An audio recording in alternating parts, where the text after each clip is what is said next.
एक लड़का जिसके ग्रेट ग्रैंडफादर जवाहरलाल नेहरू थे, जिसकी दादी इंदिरा गांधी थी, जिसके पिता राजीव गांधी थे, जिस लड़के से पॉलिटिक्स ने उसकी फैमिली छीन ली। उस लड़के को पॉलिटिक्स से नफरत हो गई थी, तो ऐसा क्या हुआ उसने इस पॉलिटिक्स की दुनिया में वापस कदम रखा। 19 जून 1970 में गांधी फैमिली में राजीव गांधी और सोनिया गांधी के घर एक लड़का पैदा हुआ जिसका नाम राहुल गांधी था। उस समय भारत की प्रधानमंत्री इंदिरा गांधी थी। राहुल का बचपन बहुत अच्छे से चल रहा था। राहुल की स्कूलिंग दिल्ली के फेमस स्कूल सेंट ओलंबिया से हुई। 1981 में राहुल देहरादून के थेदून स्कूल नामे के स्कूल में पढ़ने चले गए। उसके कुछ समय बाद सब अच्छा चल रहा था, लेकिन दिन 31 अक्टूबर 1984 को इंदिरा गांधी की उनके ही बॉडीगार्ड्स बैंट और सतवंत सिंह ने 30 राउंड शॉट्स गोली मार के हत्या कर दी थी। उस समय राहुल गांधी की उम्र सिर्फ 14 साल की थी। उसके बाद में राजीव गांधी ने सिक्योरिटी रीजन के वजह से राहुल गांधी और प्रियंका गांधी का उनका घर से बाहर निकलाना बंद करवा दिया। उनकी होम स्कूलिंग होने लगी। टीचर्स उन्हें घर पर ही पढ़ाने आते थे। राहुल गांधी ने अपनी ग्रेजुएशन की शुरुआत दिल्ली सेंट स्टीफेंस कॉलेज से की, लेकिन एक साल बाद वो शिफ्ट हो गए हार्वर्ड यूनिवर्सिटी यूएसए में। दिन 21 मई 1991 को श्रीपेरुम्बदूर तमिलनाडु में इलेक्शन रैली के दौरान उनके फादर राजीव गांधी का भी सुसाइड बॉम्बिंग में असैसिनेशन हो जाता है। उस समय राहुल गांधी की उम्र सिर्फ 21 इयर्स ओल्ड थी, तो सिक्योरिटी कंसर्न्स के चलते राहुल गांधी ने रॉलिंस कॉलेज, जो फ्लोरिडा में, उसमें ट्रांसफर ले लिया। वहां से उन्होंने 1994 में अपनी बैचलर्स डिग्री कंप्लीट की। उसके बाद वो गए ट्रिनिटी कॉलेज से उन्होंने 1995 में अपना MPhil in development studies complete किया। इसी दौरान राहुल गांधी ने सिक्योरिटी रीजन की वजह से अपना असली नाम छिपाकर राहुल विंची दूसरे नाम से रहने लगे थे। पढ़ाई के बाद राहुल को पता था उन्हें पॉलिटिक्स में एंट्री नहीं करनी है, और उन्हें पॉलिटिक्स में इंटरेस्ट भी नहीं था कि राहुल ने अपना करियर स्टार्ट किया मॉनिटर ग्रुप लंदन में, जो एक मैनेजमेंट कंसल्टिंग फर्म में राहुल ने 3 साल तक काम किया। कुछ टाइम बाद राहुल गांधी 2002 इंडिया में वापस आए, तो उन्होंने मुंबई में एक टेक्नोलॉजी आउटसोर्सिंग कंपनी स्टार्ट की जिसका नाम था back ops services private limited, जहां वो डायरेक्टर के रोल में काम करते थे। तब यहाँ पे ये देखते हैं कि अभी के टाइम में इंडिया में सरकार बीजेपी की चल रही है। अटल बिहारी वाजपेयी पीएम बन चुके हैं इंडिया के। दूसरी तरफ सोनिया गांधी जो है वो नेक्स्ट पीएम बनने के लिए तैयार है। सोनिया गांधी और यहाँ पे कांग्रेस पार्टी पूरा जोर लगा रही है कि वो अगला इलेक्शन जीत जाए। राहुल गांधी को समझ में आ गया था कि अब उनकी मम्मी भी पॉलिटिक्स में पूरा घुस चुकी है। उन्हें ही अब ये लेगेसी कैरी करना पड़ेगा जो इतने सालों से चली आ रही है। राहुल गांधी ने कॉर्पोरेट जॉब क्विट कर दिया। फाइनली 2004 का समय आया। एक बार फिर से चुनाव हुए और इस बार राहुल गांधी को चुनाव लड़ाया जाता है। अब देखिए राहुल गांधी अपना पहला इलेक्शन अमेठी से लड़ते हैं। अमेठी जो है ये कांग्रेस की गद्दी है। यहाँ पे कांग्रेस को कोई हरा नहीं पाता था। 1967 से कांग्रेस अमेठी में हार ही नहीं रही थी, इसलिए राहुल को यहीं से लड़ाया जाता है। एंड राहुल गांधी पहले ही इलेक्शन में काफी आसानी से 3.9 लाख वोट से जीत जाते हैं। अब राहुल बस नहीं, पूरी कांग्रेस ही चुनाव जीतती है। कांग्रेस का ही पीएम बनना रहता है और सोनिया गांधी बिल्कुल तैयार थी अगले पीएम बनने के लिए। सबको यहाँ पर क्लियर था कि सोनिया गांधी जी नेक्स्ट प्रधानमंत्री बनने वाली है, क्योंकि यही इनके परिवार की है, यही चीज चली आ रही है। बट यहाँ पर ऐसा नहीं हुआ। राहुल गांधी ने एक बड़ा डिसीजन लिया। ये सोनिया गांधी से कहते हैं कि आप पीएम नहीं बनोगे, क्योंकि आप अगर पीएम बने तो 2 डेथ ऑलरेडी हो चुकी है परिवार में। राहुल गांधी पूरी तरह से सोनिया गांधी के प्रधानमंत्री बनने के खिलाफ थे। अब यहाँ पे तीसरी भी हो सकती है और ये कोई रिस्क लेना नहीं चाहते थे, इसलिए इन्होंने सोनिया गांधी को साफ मना कर दिया। उन्हें डर था कि उनकी दादी और पिता की तरह उनकी मां भी अपनी जान गंवा देंगी। दिन 22 मई 2004 को फाइनली मनमोहन सिंह को पीएम ऑफ इंडिया बना दिया जाता है। अभी तक राहुल गांधी का ना डाउनफॉल हुआ था, ना राइज हुआ था। ये बस आए थे, अपनी लेगेसी कैरी कर रहे थे। एक जगह से ये चुनाव लड़े, वहां से जीत गए क्योंकि वहां से कांग्रेस जीतता ही था। बाद में राहुल गांधी शांत नहीं बैठते, चुनाव जीतने के बाद यूपी जाते हैं, वहां पे रैली निकालते हैं। इवन फार्मर्स को, दलित को, छोटी कास्ट बड़ी कास्ट सबको ये बराबर ले आते हैं। और ये हमेशा यही कहते थे कि कांग्रेस कभी भी दो लोगों को डिवाइड नहीं करता है, चाहे वो किसी भी कास्ट के हो, किसी भी रिलीजियस के हो। कांग्रेस का काम मिलाना है। राहुल गांधी जब इंग्लिश में इंटरव्यू देते थे और जब भी यूनिटी की बातें इंटरव्यू में करते हैं इंग्लिश में, तो लोगों को इनकी पर्सनालिटी बहुत अच्छी लगती है। राहुल गांधी का राइस होने लग जाता है और 2009 इलेक्शन होते हैं तो इस बार राहुल गांधी 491 वोट से जीत जाते हैं। 2009 में अगेन कांग्रेस जीतती है, 200 सीट इनकी पार्टी को मिलती है। एक बार फिर से मनमोहन सिंह को पीएम बनाया जाता है। राहुल गांधी को सब लोग अच्छा बोल रहे थे, ये लेगेसी अच्छे तरीके से कैरी कर रहे थे। इवन ये खुद का भी राइज करा रहे थे। 2009 के बाद राहुल गांधी एकदम कांग्रेस का फ्यूचर माने जाने लगे थे। कांग्रेस ने इस चुनाव में देश भर से अच्छा प्रदर्शन किया। राहुल की युवा छवि को इसकी बड़ी सफलता का श्रेय मिला। पार्टी ने उन्हें युवा चेहरा के रूप में पूरी ताकत से प्रचार किया और 2009 के बाद वे प्रभावशाली कांग्रेस नेता बन गए। पर जैसे जैसे उनकी स्पीचेस और लीडरशिप सामने आई, ऐसी मशीन लगाऊंगा, इस साइड से आलू घुसेगा, उस साइड से सोना निकलेगा, इतना पैसा बनेगा आपको पता नहीं होगा। वैसे वैसे लोग उनसे डिसअपॉइंट होने लगे। 2014 की हवा कुछ और ही थी। राहुल को कांग्रेस का प्रधानमंत्री उम्मीदवार घोषित किया गया, लेकिन जनता का मूड बदल चुका था। 2014 के अंदर नरेंद्र मोदी की एक अलग इमेज निकल पे आती है। नरेंद्र मोदी एक कैंपेन चलाते हैं जिसका नाम रहता है कि अच्छे दिन आने वाले हैं, जिससे वो लोगों के मन में बैठाता है कि अच्छे दिन आ जाएंगे। कांग्रेस के शाहजादे ने साथ में नरेंद्र मोदी हर भाषण में राहुल गांधी को शहजादा कह के बुलाते हैं ताकि लोगों को लगे कि वो शहजादे हैं और ये चाय वाले हैं। शहजादे, सरकार आपकी है, देश पर हुकूमत आपकी है, आपकी पार्टी की है। लोगों को अब ये लगने लगा था कि इलेक्शन चाय वाला वर्सेस शहजादा है, जिसकी लेगेसी पहले से है।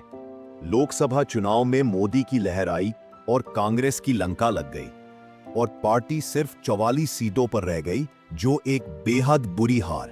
कांग्रेस की छवि भ्रष्टाचार के घोटालों से मिट्टी में मिल चुकी थी और बीजेपी ने भारी बहुमत से जीत हासिल की। राहुल ने फिर भी अमेठी की अपनी सीट एक बार और कायम रखी, लेकिन मीडिया ने राहुल गांधी को इस हार का सबसे बड़ा रीजन ठहराया।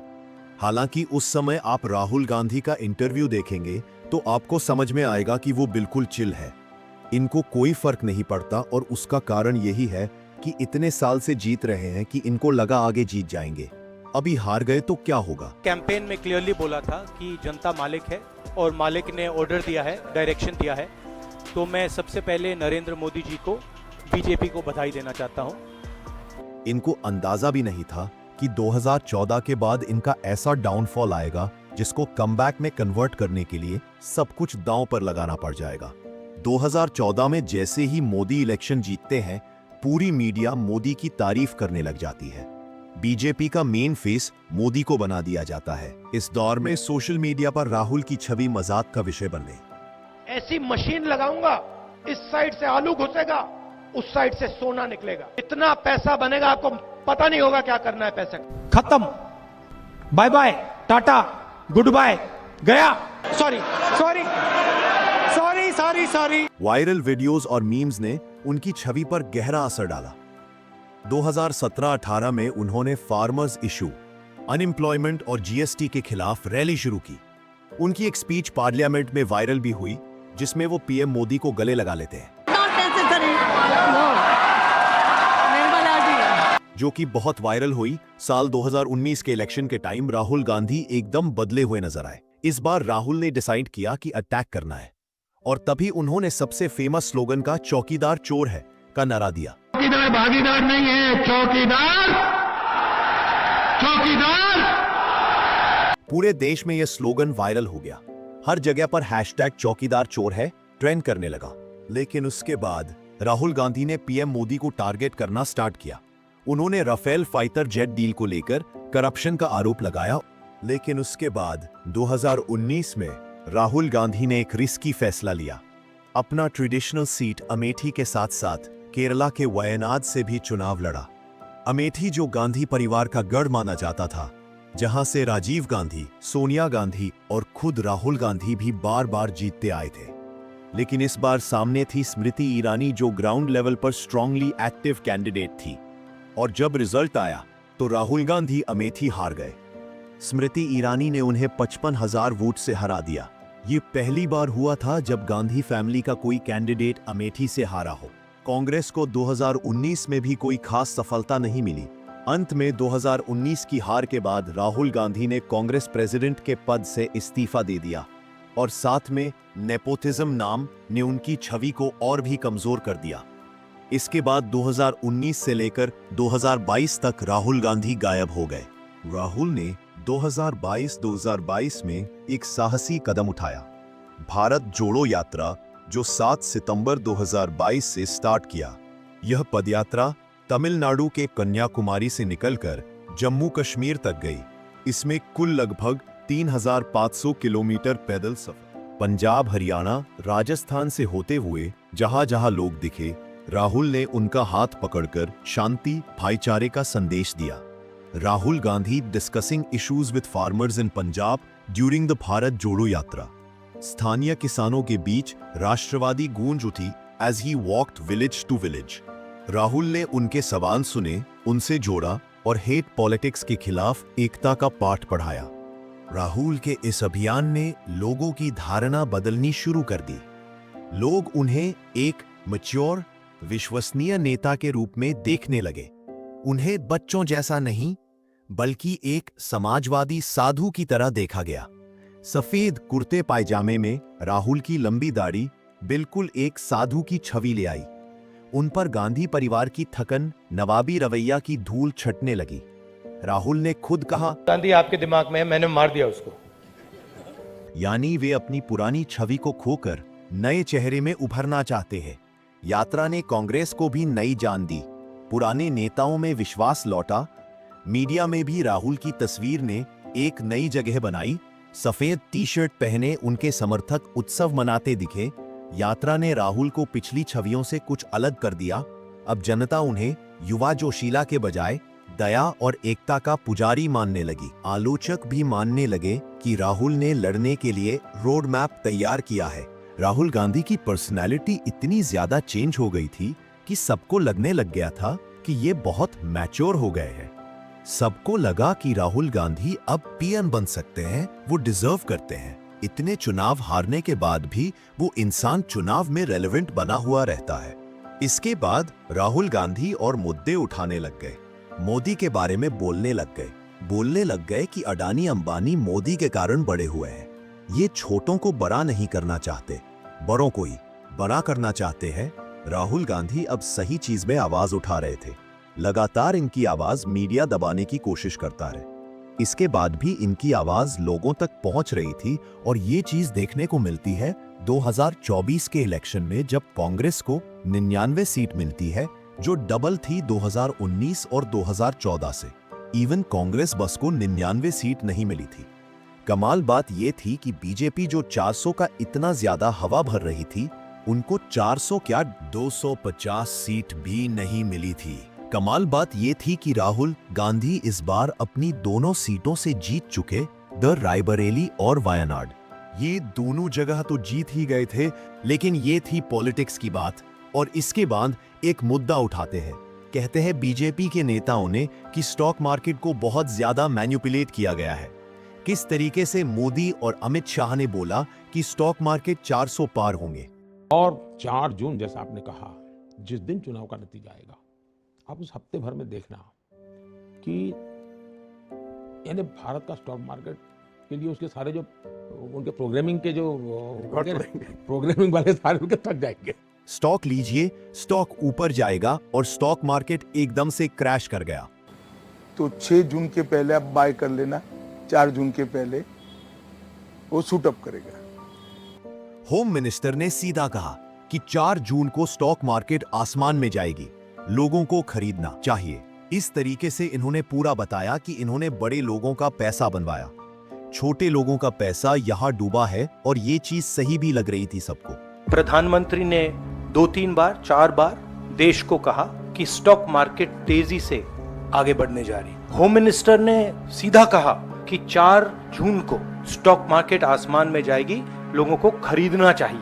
1 जून मीडिया झूठे एग्जिट पोल रिलीज करती है। 3 जून को स्टॉक मार्केट सारे रिकॉर्ड तोड़ देता है, और 4 जून को खटाक से स्टॉक मार्केट अंडरग्राउंड चला जाता है। पर यह मुद्दा फिर भी उतना ज्यादा नहीं चला, लेकिन इसके बाद ये लेके आते हैं वोट चोरी का एक ऐसा मुद्दा जिसने बीजेपी की नींद उड़ा दी। नरेंद्र मोदी वोट चोरी करके चुनाव जीतता है। यह है चोरी की 5 तरीके से होती है।